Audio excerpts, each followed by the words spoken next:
Awakening. Dazed and confused. Weak and damp. Sore and bruised in the mud. I was at a loss. Attempting to move proved futile as I noticed the broken branches surrounding me. My cries for help were in vain as my voice failed me.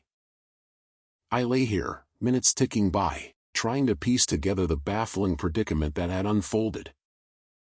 I attempt to conjure up possible calamities, yet I find myself unable. My memories elude me.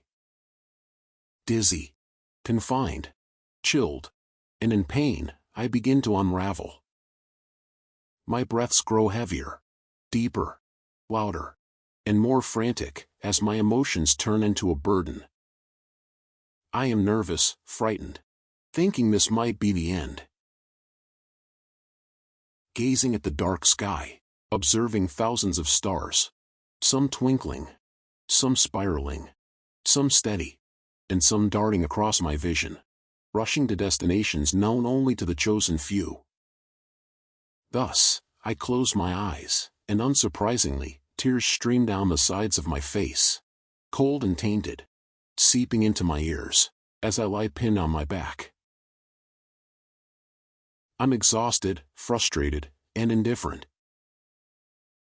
Did I initiate an event, a situation of my own doing, a declaration that brought me here? Is this my consequence? Or rather, my prize? My champion's turmoil? Hold on. Who deceived me? Who turned against me? Who accused me unjustly? This is not my fault. All right. Okay. I need to settle down. Counting to 10 helps, sometimes. 1, 2, 3, 4, 5, 6, 7, 8, 9, 10. I am determined to overcome this temporary challenge. It's a situation, an occurrence beyond my control, and I am ready to move forward from here, to reclaim my memories, and to understand the circumstances that brought me to this juncture. I can't tell if I'm cold because of the mud or because of the fear. Perhaps both. My body shivers, but it feels rehearsed, like it's mocking me. As if my own nerves are staging a rebellion, saying, "Yes, let's shake uncontrollably, that will surely help this situation." How long have I been here? Minutes? Hours? No, maybe a century. The stars offer no answers, only silent judgment. I stare up at them until they blur and swirl, forming faces that I almost recognize, almost, but not quite. They vanish the moment I focus. Cruel tricksters. My throat aches from the attempt at screaming earlier. What a pathetic sound that was, barely more than a rasp. If anyone had heard it, they'd have thought it a dying goat or a deflating accordion. Hardly the triumphant cry for help of a brave survivor. But survivor of what? That question festers, prodding at me like a finger in an open wound. Did I fall? Was I pushed? Did I wander here willingly, drunk on foolishness? Each possibility feels both absurd and entirely plausible. My mind spins, dragging me in circles until I want to claw at the inside of my skull just to make it stop. I try reasoning, because that's what sensible people do, isn't it? They stay calm. They breathe. They make lists. Fine. A list, then. 1. I am alive. 2. I am alone. 3. I cannot move. 4. I have no memory. 5. I am lying in mud. 6. I hate mud. The list does not comfort me. In fact, it makes things worse, because each item only confirms that I am absurdly, catastrophically stuck. Tears prick at my eyes again, hot and foolish. I hate them too. They slide down into my ears, tickling in the most infuriating way. I laugh, a sharp, broken sound. Hysterical. Ugly. Necessary. better to laugh than to collapse completely.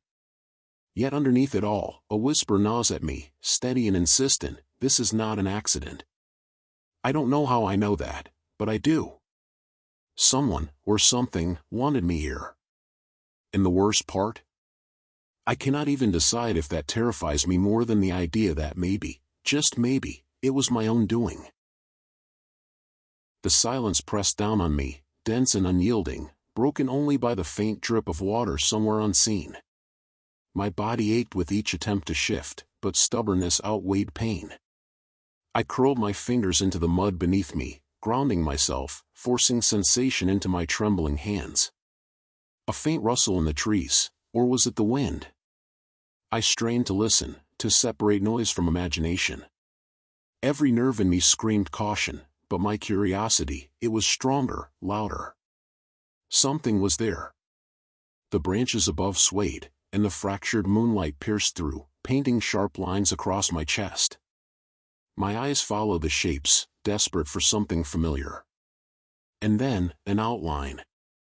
A figure, tall and unmoving, just beyond the clearing. My heart pounded, thudding against my ribs like a drum. I wanted to shout, to demand an answer, but my throat betrayed me, releasing nothing but a ragged wheeze. The figure did not move closer. Did not retreat. Only watched. Flashes of memory teased the edges of my mind of a conversation. A hand gripping my wrist. The sound of something snapping, not wood, but bone. The fragments were cruel, dissolving as quickly as they appeared, leaving me with nothing but suspicion. Why here? I whispered, the words dry and cracked. The figure tilted its head, as if listening. Then, with deliberate slowness, it stepped back, swallowed by shadow. Gone. A surge of fear mixed with determination coursed through me. Whoever they were, they knew. They knew. And if I was to claw my way out of this pit of confusion, I would need to follow, injured or not. The mud had decided I belonged to it. A willing sacrifice, perhaps, or a lost coin dropped into its greedy pocket. Each time I twitched, I sank deeper, not much, but enough to make me wonder if I'd be swallowed whole by dawn. A grim thought. A ridiculous thought. And yet, entirely possible. I willed my fingers to curl. Slow. Sticky resistance clung to each knuckle. For a horrible second, I thought they wouldn't move at all, that my body had decided paralysis was the easier route. But then, a twitch, a bend, a clawing grip into the wet earth. My nails filled with grit, pain shooting through my wrist, but I welcomed it. Pain meant I was still alive. Rolling my shoulder was next. My ribs protested violently, like lightning strikes of agony with every shift, but I ignored the frantic alarms of my body. I was done lying still. So, I pressed my elbow into the ground, felt it sink, cursed it and pressed harder.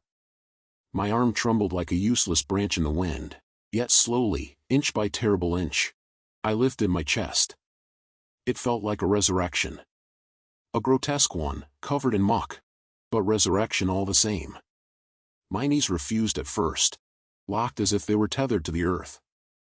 I yanked one leg free with a sound like suction, a slurp that would have been comical if it weren't my own prison.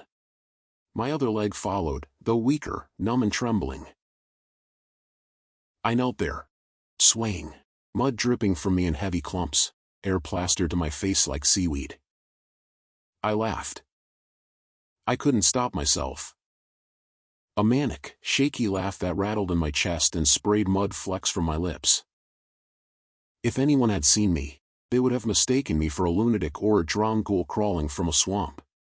Perhaps that's exactly what I was. But then, I stood. My spine uncurled with the elegance of a drunkard's stretch. My feet sinking again but holding. Balance was a negotiation, but upright I remained. Shaky, bruised, filthy, but upright. The stars looked different from here, less judgmental, more curious. They seemed to lean closer, as if to say, well, you did it. But now what? I didn't know and I didn't care. For the moment, I had escaped the mud. I had defied it. I was standing. And standing, for now, was enough. However, and for the first time, I noticed the footprints. Not mine, these were deeper, heavier, leading into the forest where the figure had disappeared. I inhaled sharply, tasting iron at the back of my throat. My choice was clear. Remain here in ignorance and fear, or follow the trail into the unknown. I wiped the tears and dirt from my face with the back of my hand, as if the back of my hands were cleaner than the front. I steadied my breath, and whispered to myself, I will not be left behind. Then, one step at a time, I followed the prints, and also disappeared into the trees. Thank you for listening to the prologue of Camp Jaie Reau and Sugan Arid, the summer of 1982. To discover more about this world, visit campmysterious.org. Join me next week for our next journey into Chapter 1, Cairo Ven.